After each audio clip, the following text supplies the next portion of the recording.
Bonjour, je suis Alicia Jaraba et je suis là pour répondre à quelques questions. Voilà, donc d'abord, je suis autrice BD et je suis très contente parce que pendant quelques années, j'ai été seulement dessinatrice. J'ai dessiné une série jeunesse qui s'appelait Les Détectives de surnaturel et après, j'ai dessiné 2 tomes sur une biographie de Françoise Dolto. Mais après ça, j'ai réussi à publier ma propre BD. C'était avec Celle qui parle en 2022. Et voilà.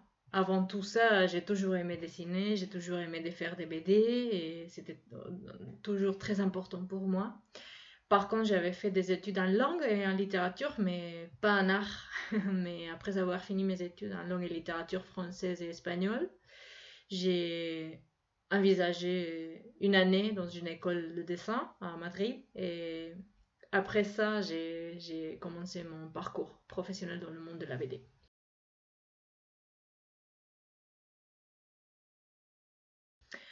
Alors, je vous présente Celle qui parle. Je crois que vous la connaissez déjà, peut-être, mais c'est une BD que j'ai fait publier en 2022 sur la Malinche, qui était un personnage historique vrai. C'était une indigène mexicaine qui a fini par devenir l'interprète et aussi l'amante de Hernán Cortés, le conquistador espagnol qui a conquis le Mexique. Et c'est un personnage historique qui me semblait très inspirant. Euh, et donc j'ai choisi de faire une BD sur elle. Voilà.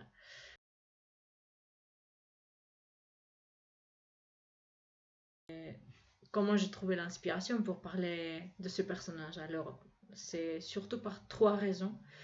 La première, c'est que c'est une femme qui a eu un rôle politique au XVIe siècle, ce qui n'est pas très habituel. Et en plus, c'est une femme indigène, ce qui est encore moins habituel. Donc déjà, ça m'a donné envie de un peu faire des recherches sur elle, et de voir, de me renseigner sur sa vie et de voir comment est-ce que elle a fini par une petite enfante d'un village indigène du Mexique a fini par devenir un personnage historique important. Euh, et en plus, le fait d'être une femme, ça me faisait m'identifier avec elle. Euh, la deuxième raison, c'est parce que la langue est quelque chose de très important dans ce récit et dans ce personnage, parce que c'était interprète et son travail était de traduire ce que les autres disaient. Et donc, moi aussi, j'étudie des langues et je parle plusieurs langues. Et pour moi, la traduction, c'est quelque chose de très important et c'est son pouvoir à elle. Donc, aussi, à cause de ça, je peux m'identifier et la comprendre. Et la troisième raison, c'est que c'est un personnage très controversé. C'est un personnage qui n'est pas du tout connu en France, pas du tout, mais en Espagne, si un peu quand même, mais très très peu. Alors, assez ignoré. Alors qu'au Mexique, c'est un personnage très très très détesté. Hmm, il y a même un insulte qui vient de son nom.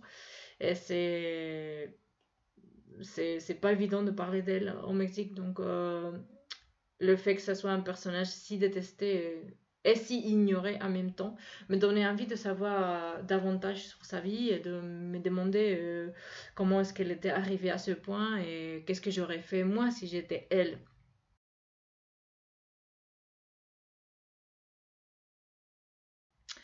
Euh, alors, comment j'écris les scénarios de mes BD et si un jour ça m'intéresserait d'écrire un roman. Alors, les scénarios de mes BD, c'est très difficile, c'est comme faire un casse-tête. C'est vraiment de euh, faire une espèce de structure avec des points qui sont importants dans l'histoire et après les appliquer à mon personnage. Ce n'est pas facile à expliquer, ça serait trop trop long, mais surtout ça prend longtemps de faire des scénarios et d'écrire et il faut essayer que au fur et à mesure qu'on lit la BD, ça reste intéressant tout le temps, que il n'arrive pas un moment où, par exemple, ça devient ennuyant et on ferme la BD, on va dormir ou on va manger ou quoi que ce soit et le lendemain, on ne se rappelle plus de l'ouvrir parce que ce n'était pas du tout intéressant. Donc, c'est très difficile de faire que ça soit dynamique et que la lecture soit rapide. Donc, il faut beaucoup, beaucoup travailler pour réussir. Voilà. Et si un jour ça m'intéresserait d'écrire un roman, pourquoi pas? J'ai aussi écrit des récits euh, parfois. Et j'aime bien écrire de temps en temps. Mais c'est vrai que je trouve beaucoup plus naturel pour moi, puisque j'essaie de dessiner, de combiner les dessins et les textes pour faire des bandes dessinées. Pour moi, ça a toujours été un langage très très naturel. Faut dire que mon père, il est aussi auteur BD. Et donc, j'ai toujours vu ça chez moi depuis que j'étais toute petite. Donc, pour moi, c'est un moyen naturel de raconter une histoire. Voilà.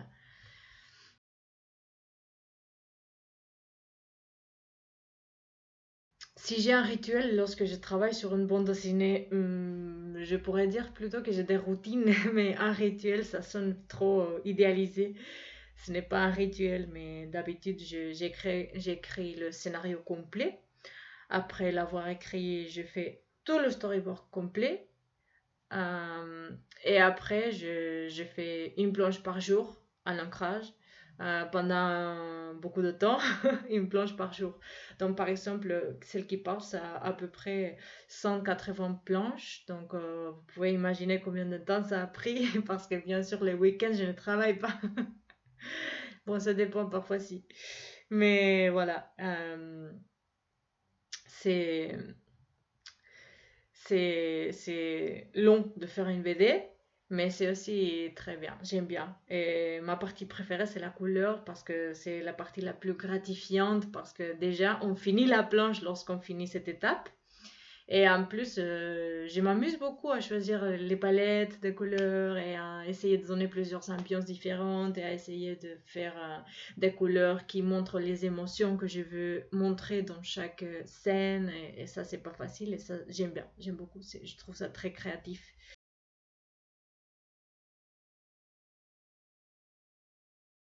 Qu'est-ce que je recherche dans mon travail d'auteur? C'est une bonne question. Alors, surtout provoquer de l'émotion. Voilà. Je crois que. Et aussi transmettre peut-être des valeurs ou des histoires qui ne sont pas très connues, mais aussi faire réfléchir. Pour moi, c'est très important de faire réfléchir. Il y a des sujets qui m'inquiètent, et donc je veux bien les montrer et faire réfléchir les lecteurs, mais aussi provoquer des émotions. Ça, c'est pas facile à réussir, et c'est aussi quelque chose que j'ai poursuivi, bien sûr.